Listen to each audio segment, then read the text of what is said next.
All right, we're going to wrap on a Michigan topic here, even though we weren't planning on it, because I'm seeing a lot of that in the comments. I wrote something last week that was pretty pointed. Caught a lot of flack for Michigan fans for that. Did you? I didn't see any. Don't care. Don't care. I want to ask you your opinion. Yeah. Given what we've learned along the way here, and maybe I should spell out some of this just to set this up better. Connor Stalions is gone. First, it sounded like he was fired. Then the university came out and said he resigned.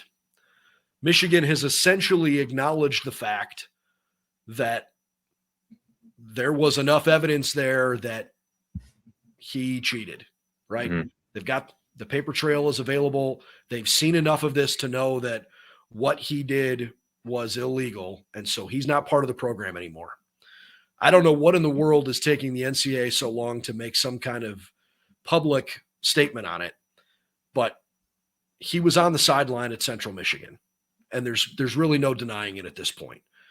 That was Connor Stalions wearing a Central Michigan hat and a Central Michigan pullover and sunglasses on the CMU sideline against Michigan State. Nobody has said that with the definitive proof that we're waiting for, but it was him. And I think everybody knows it was him at this point. I don't think that's a leap of faith. Michigan seems like they are trying to hang on the whole due process thing here and say that, well, if it's a rushed investigation, we're going to we're going to take legal action if Jim Harbaugh is suspended by the Big Ten, because the Big Ten sportsmanship policy does not have the same stipulations that the NCAA bylaws do that say that a head coach is responsible for everything that happens in his program. Mm-hmm. So there's a lot of legal stuff going on here. And in my opinion, part of why we haven't learned anything yet as of 9:00 on Monday, the 6th of November, has everything to do with the fact that the Big Ten and the NCAA are trying to make sure that whatever they decide they're going to do results in as little legal action as possible. They're trying to limit their exposure before they do something. That's my opinion. So, assuming that is all true, and I don't think that's a great leap of faith, because there's a lot of other stuff that's going on social media that is not verifiable. And by the way, I should say one other thing.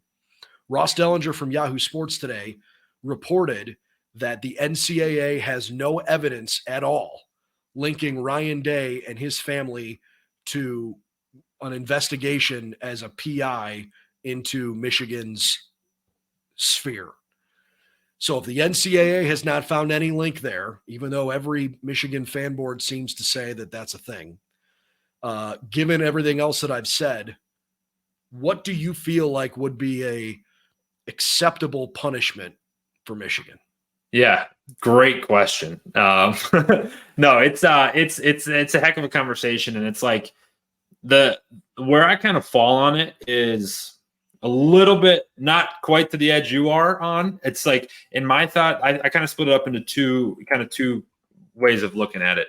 Like from, did they break the rules? If all this is true, did they break the rules? Yes, it's against the rules to record and to scout signals and whatnot. From a football perspective, I think it's like a very small problem. Like every team, like from high school to the pros, like if you're signaling your plays in, you're at risk of them getting stolen. However, what I said first, the rules are the rules and you broke the rules. So therefore, whatever the punishment does come down to be, if it's proven true, I think it's fair. The problem is exactly what you said. It's going to get drawn out, and Michigan's going to drag this out as long as possible. Like, it takes forever for these things to go. I know people are calling for Harbaugh to be fired. I think it's kind of like part of his plan. It almost feels like he's going to do the Pete Carroll scorched earth and I'm going to the NFL thing. It's a sticky situation, man, because it's like the court of public opinion has already proven Michigan guilty. And you don't know really how it's going to, in the end, shake out. My guess is it's not going to be good for Michigan. And my guess is that, it's going to end in Harbaugh, this being the final year of Harbaugh. And kind of almost like feels like according to plan, almost like he was going to leave anyway type of a deal. I don't know, man. It's a sticky deal. It's a sticky deal. I mean, I sort of anticipate that Michigan is probably going to try to file a temporary restraining order if there's any, suspension or penalty levied against them. And TROs can be quickly ruled upon and are often ruled upon without all parties at a hearing. So assuming that Michigan is building its legal defense because they received, a notice of allegations from the Big Ten officially now, we've learned. And when I say we, by the way, I mean like what's been established and reported by Pete Thamel, by Ross Dellinger, by the AP. I would anticipate that Michigan is going to try to fight this tooth and nail. Mm-hmm. And what bothers me the most is the fact that whatever penalty is ultimately levied against Michigan, it's feeling more and more likely that it won't affect this year's team. And I just think that's flat out wrong. Yeah. Because you're going to punish student athletes inadvertently, but you're going to punish the coaching staff of a program that, it might not even be the same staff next year. You're going to hurt people that weren't a part of this. Mm-hmm. Does it hurt their image? Will it hurt their recruiting? Probably. We're talking about probably the biggest scandal in the history of college football. And I know there were some other scandals. I've seen and read everything everybody's said. This was directly impactful on the integrity of the game. It had nothing to do with like the stuff that goes on around your program. This is like in the 60 minutes of the war. And even if you don't like the rules, even if you think they're archaic and that, those were created at a time where, it was a rule put in place so that schools that didn't have the same budgets, could be on the same playing field. Like, if you don't think the rule is fair, too bad. Like, change the rule then, but don't break the rule that everybody else is supposed to be playing under. And, you alluded to it, like sign stealing's not illegal. And if you steal somebody's signs during the game, good for you, man. Like it's kind of like, it's the game within the game. Like that's fine. But the rules are black and white.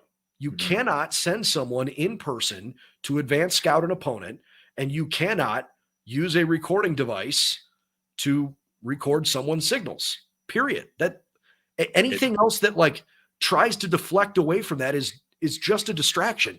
They cheated, period. It's not an allegation. There is video evidence. Right? Purdue's coaching staff comes out this week as their radio host like dances around the topic. And he's like, yeah, the thing is, it's not even an allegation. Like, I've seen the video. We can prove it.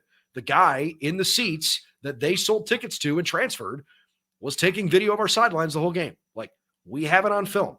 There are pictures and videos to prove all of this.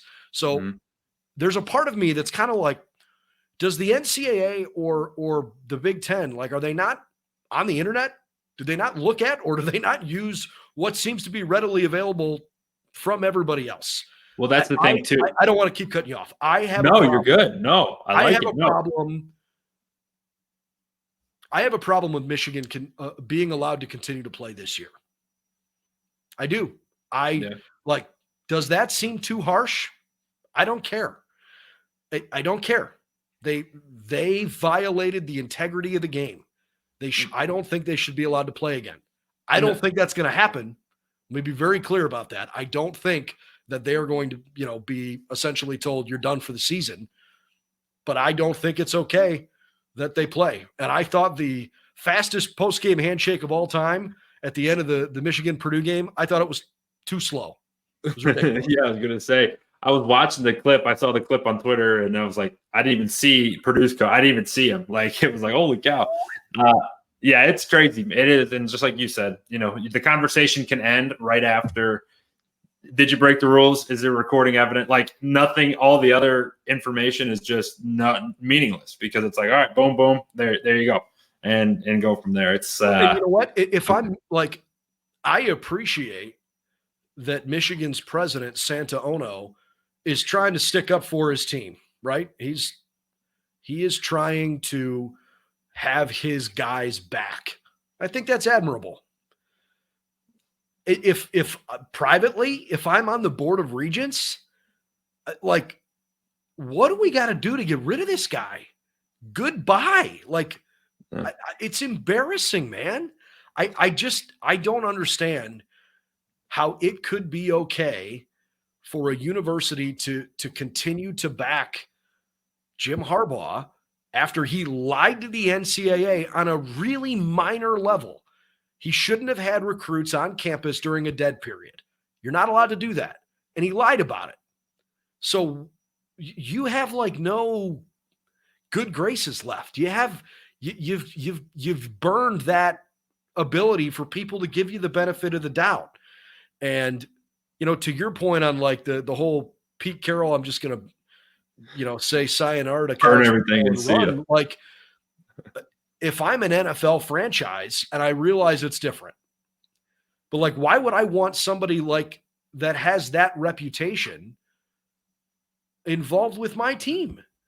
I hope the NFL, if Harbaugh is done eventually, however this plays out, if he doesn't coach at Michigan next year and he latches on with an NFL team, I hope the NFL levies whatever punishment that the NCAA levies.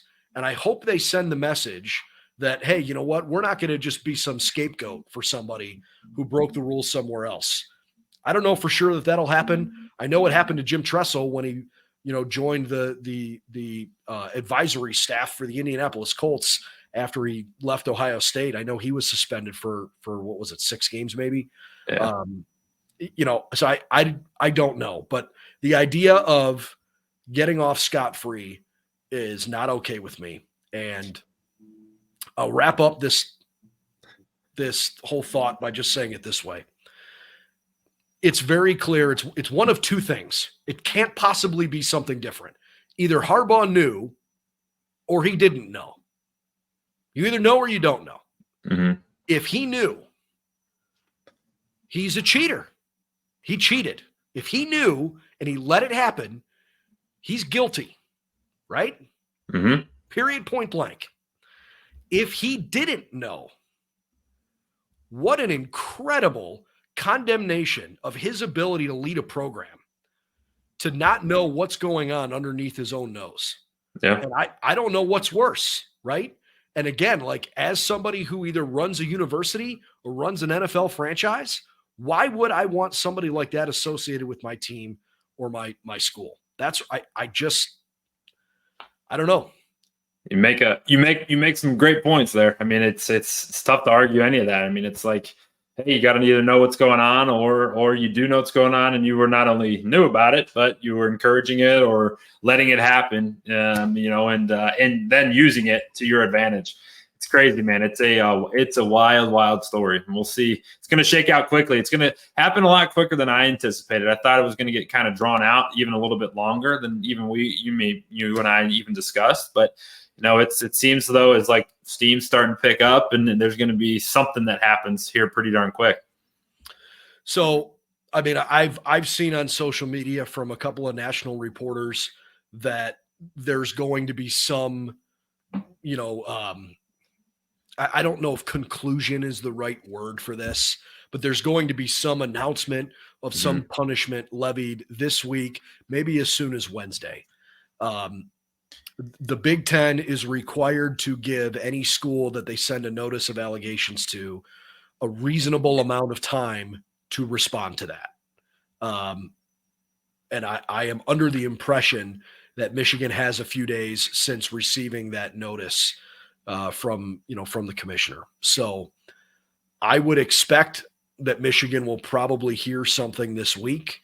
And like I said, I would anticipate that their legal defense is probably ready to go, right? We're not talking about the NCAA and the Big Ten and Michigan having like ambulance chasing lawyers that don't know what they're talking about. Like there are going to be a lot of billable hours that come out of all of this, right? Oh, yeah. And I would anticipate that the moment Michigan hears something they don't like, that they're going to try to go get a TRO injunction and see what happens. So it will certainly be interesting to follow. But I don't know. I am irritated by the idea that they will be allowed to continue to play this year. And I hope that at a bare minimum, I hope that Michigan is not allowed to compete in the Big Ten championship game, even if they are allowed to play the rest of the regular season. And I hope that Jim Harbaugh is levied a suspension because and a meaningful one. Because if he isn't, and if they aren't, there is no reason for any other program other than to stand by their own moral compass not to do the same thing that Michigan has allegedly done. Yeah. There needs to be a strong message sent that what happened was not okay. Yeah, you make a great point with that last one too. It's like what'll stop anybody else from doing it in the future if this isn't handled properly. Yeah, we're going to see here soon, hopefully.